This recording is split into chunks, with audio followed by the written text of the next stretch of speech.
असतो मा सद्गमय तमसो मा ज्योतिर्गमय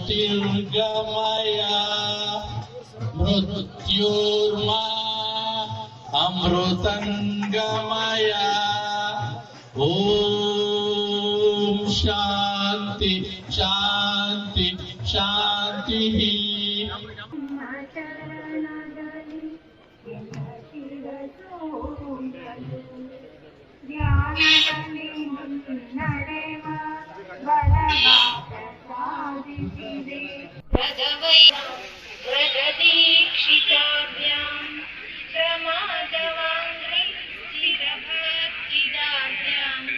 नमो नमः श्री गुरुपादुकरे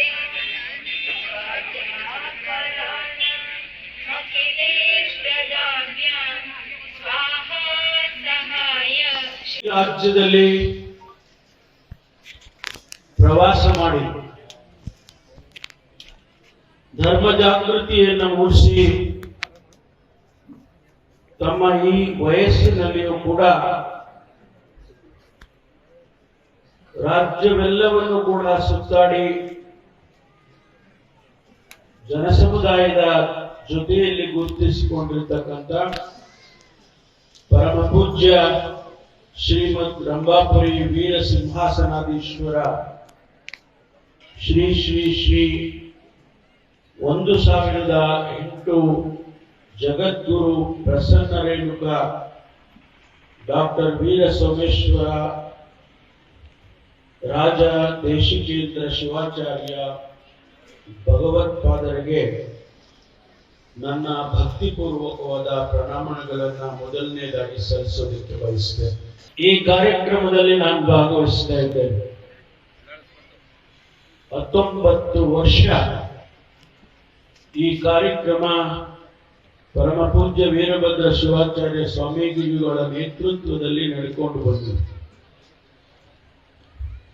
ಅವರ ಪ್ರಾಸ್ತಾವಿಕ ಮಾತಿನಲ್ಲಿ ಹೇಳಿದರು, ನನಗೆ ಪೂಜ್ಯ ಸ್ವಾಮೀಜಿಯವರು ಶ್ರೀಮಠವನ್ನ ಸ್ಥಾಪನೆ ಮಾಡಬೇಕು, ಅದರ ಜೊತೆಗೆ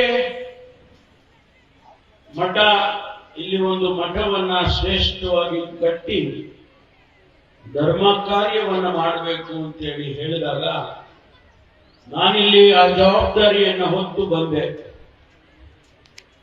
ನನಗೆ ಇಲ್ಲಿ ಏನೂ ಇರಲಿಲ್ಲ,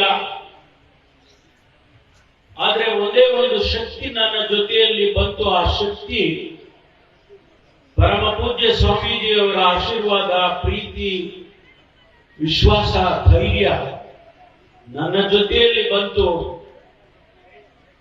ಅದಕ್ಕಾಗಿ ನಾನು ಇಲ್ಲಿ ಮಠವನ್ನ ಶ್ರೀಮಠವನ್ನ ಸ್ಥಾಪನೆ ಮಾಡೋದಕ್ಕೆ ಸಾಧ್ಯ ಆಯಿತು ಅನ್ನುವಂತ ಮಾತನ್ನ ಹೇಳಿದ್ದಾರೆ. ಕೊರಟಗೆರೆ ಕ್ಷೇತ್ರದಲ್ಲಿ ಸಿದ್ಧರಬೆಟ್ಟದ ಕ್ಷೇತ್ರ ಬಹಳ ಪುರಾತನವಾದಂತಹ ಇತಿಹಾಸ ಪ್ರಸಿದ್ಧಿಯಾಗಿರ್ತಕ್ಕಂಥದ್ದು. ಇಲ್ಲಿ ಬೆಳೆದಿರ್ತಕ್ಕಂಥ ಗಿಡಮೂಲಿಕೆಗಳು ಬಹುಶಃ ಯಾವುದೇ ಮನುಷ್ಯನಿಗೆ ಬರ್ತಕ್ಕಂಥ ಯಾವುದೇ ಕಾಯಿಲೆಗಳನ್ನ ಗುಣಪಡಿಸುವಂತ ಶಕ್ತಿಯನ್ನ ಹೊಂದಿದೆ ಅಂತ ಹೇಳಿ ಇವತ್ತು ನಮ್ಮ ವೈಜ್ಞಾನಿಕ ಇತಿಹಾಸದಲ್ಲಿ ಬರೆದಿಟ್ಟಿದ್ದಾರೆ. 15 ಜೋಡಿಗಳಿಗೆ ಸ್ವಾಮೀಜಿಯವರು ಆಶೀರ್ವಾದವನ್ನ ಮಾಡುತ್ತಿದ್ದಾರೆ. ಜೀವನದ ಹೊಸ ದಾರಿಗೆ, ಹೊಸ ಆಯಾಮಕ್ಕೆ ಕಾಲಿಡ್ತಿದ್ದಾರೆ. ಬಹುಶಃ ನಾನು ಹೇಳಿದ ಮಾತು, ಧರ್ಮದ ಮಾತು ನಿಮಗೂ ಕೂಡ ಅನ್ವಯಿಸುತ್ತೆ. ನಿಮ್ಮ ಜೀವನ ಹಸನಾಗೋದಿಕ್ಕೆ ಆ ಧರ್ಮವನ್ನ ಇಟ್ಕೊಂಡು ಹೋಗ್ಬೇಕಾಗ್ತದೆ ನೀವು ಅನ್ನುವಂತ ಮಾತು. ಪ್ರಪಂಚ ಬಹಳ ವಿಶಾಲವಾಗಿದೆ. ನಿಮಗೆ ನಿಮ್ಮ ಜೀವನವನ್ನ ಸಾಗಿಸೋದಕ್ಕೆ ತೊಂದರೆ ಇಲ್ಲ, ಆದ್ರೆ ಎಂತಹ ಜೀವನವನ್ನ ಸಾಗಿಸಬೇಕು ಅದನ್ನ ತಾವು ನಡೆಸ್ಕೊಂಡು ಹೋಗ್ಬೇಕು ತಮ್ಮ ಮುಂದಿನ ಜೀವನದಲ್ಲಿ ಎನ್ನುವಂತ ಮಾತನ್ನು ಕೂಡ ಈ ಸಂದರ್ಭದಲ್ಲಿ ಹೇಳಿ ತಮಗೆ ಶುಭವನ್ನು ಕೋರ್ತೇನೆ. ಇವತ್ತು ಕರ್ನಾಟಕದಲ್ಲಿ ನಾವು ಅನೇಕ ರೀತಿಯಲ್ಲಿ ನಾನು ಈ ಚಾನೆ ಪತ್ರಿಕೆಯಲ್ಲಿ ನೋಡಿದೆ.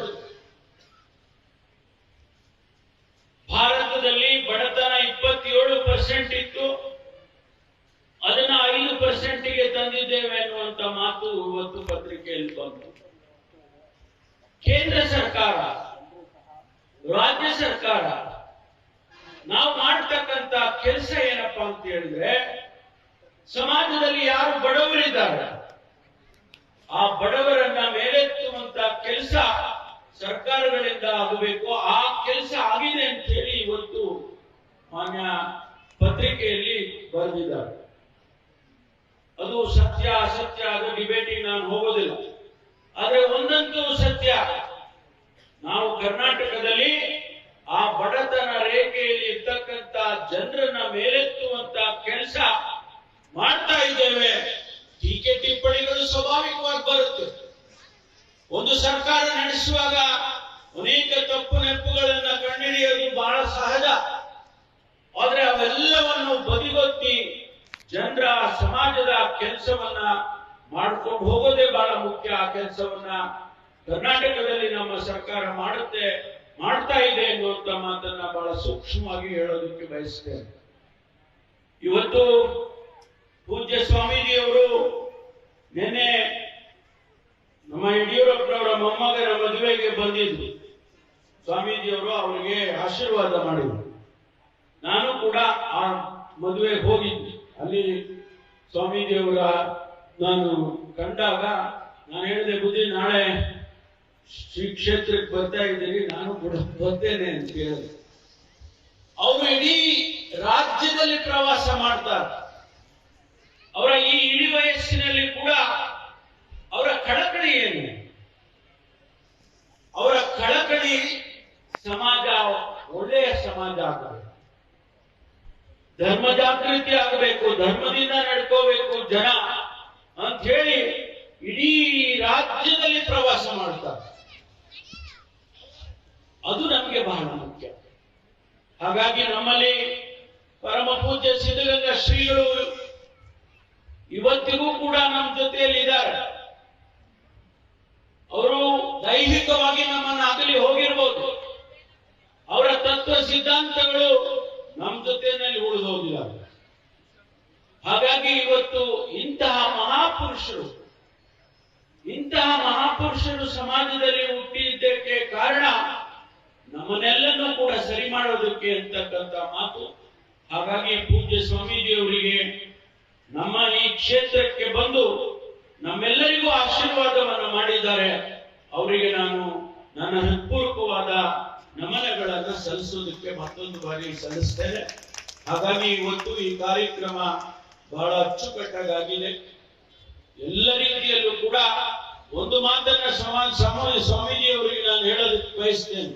ಅನೇಕ ಸಂದರ್ಭದಲ್ಲಿ ಹೇಳಿದ್ದೇನೆ, ಆದ್ರೆ ಇವತ್ತು ಪುನರುಚ್ಚಾರ ಮಾಡ್ತೇನೆ, ನಾನು ನಿಮ್ಮ ಜೊತೆಯಲ್ಲಿ ಇದ್ದೇನೆ ಅನ್ನುವಂತ ಮಾತನ್ನು ಹೇಳೋದಕ್ಕೆ ಬಯಸ್ತೇನೆ. ಹಾಗಾಗಿ ತಮ್ಮೆಲ್ಲರಿಗೂ ಕೂಡ ಭಕ್ತ ಮಹಾಶಯರಿಗೆ, ಇಲ್ಲಿ ಆಗಮಿಸಿರ್ತಕ್ಕಂಥ ಪರಮ ಪೂಜ್ಯ ಸ್ವಾಮೀಜಿಗಳಿಗೆ ನನ್ನ ನಮಸ್ಕಾರಗಳನ್ನು ಹೇಳಿ ನಾನು ಎರಡು ಮಾತುಗಳನ್ನು ಮುಗಿಸ್ತೇನೆ. ಎಲ್ರಿಗೂ ನಮಸ್ಕಾರ.